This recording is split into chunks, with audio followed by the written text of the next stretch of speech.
বাসায় বসে কিভাবে মচমচে রেস্টুরেন্টের মতন ফ্রাই চিকেন উইংস বানানো যায় তার রেসিপি নিয়ে চলে আসলাম। আসসালামু আলাইকুম, দিস ইজ ববি। এখানে হচ্ছে আমি কতগুলা হচ্ছে মুরগির পাকা নিয়ে নিছি। এগুলো হচ্ছে আমি ভালো করে ধুয়ে নিছি আর হচ্ছে মাঝখানে কেটে দিচ্ছি যাতে হচ্ছে মশলাগুলো ভালো মতো ঢুকে ওঠার জন্য। এখানে সবগুলার হচ্ছে আমি একটু একটু মাঝখানে কেটে দিচ্ছি পাকাগুলা। তারপর এখানে হচ্ছে রসুন আদা পেস্ট করা দিছি, লবণ দিছি পরিমাণ মতো, মরিচের গুঁড়া দিছি পরিমাণ মতন, তারপর হচ্ছে মশলার গুঁড়া দিয়ে দিছি, তারপর হচ্ছে রাঁধুনি মাংসের মশলা দিলাম একটুখানি, তারপর হচ্ছে সয়া সস দিলাম 1 চামচের মতন, তারপর হচ্ছে এখানে আমি টক দই দিলাম। আপনারা চাইলে লেবুও দিতে পারেন যাদের টক দই না থাকে আর কি। তারপর ভালো করে মেখে ম্যারিনেট করে হচ্ছে আমার কিছুক্ষণ ফ্রিজে রেখে দিব আমি 1 ঘন্টার মতন।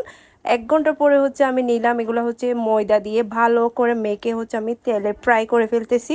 চাইলে হচ্ছে আপনারা বেসনও ইউজ করতে পারেন, ময়দাও ইউজ করতে পারেন, যার যেটা পছন্দ হয় আর কি। আমি ভালো করে হচ্ছে এগুলা দিয়ে দিচ্ছি তেলের মধ্যে। তারপর এক পাশে ভালো করে হয়ে গেলে অন্য পাশটা উল্টাই দিতে হবে। এই মানে প্রায় চিকেন উইংসটা ছোটো বড় সবাই পছন্দ করবে। আমার তো অনেক পছন্দের খাবার এটা, মানে মুরগির পাকাটা আর কি। এটা কিন্তু আমার অনেক পছন্দের খাবার। তো আমি চারিদিকে উল্টাই দিছি, আমার ভালো মতন হচ্ছে এগুলো ফ্রাই করা হয়ে গেছে। এগুলো হচ্ছে আমি এখন নিয়ে নিচ্ছি। এইটা হচ্ছে আপনাদের বাসায় সবাই পছন্দ করবে, অবশ্যই আপনারা ট্রাই করবেন। সবাই আমার ইউটিউব চ্যানেলটা সাবস্ক্রাইব করে রাখবেন, আমার ফেসবুক পেজটা অবশ্যই ফলো দিয়ে রাখবেন, একটা লাইক কমেন্ট শেয়ার দিয়ে পাশে থাকবে। দেখতেই পাচ্ছে একদম মচমচা টাইপের, ভিতরে কিন্তু একটু সফট, উপরে কিন্তু মচমচা। তারপরে এই যে আমি মেয়োনিজ অ্যান্ড সস নিছি, এগুলো দিয়ে খাইলাম। ওকে, সবাই ভালো থাকবেন, আল্লাহ হাফেজ।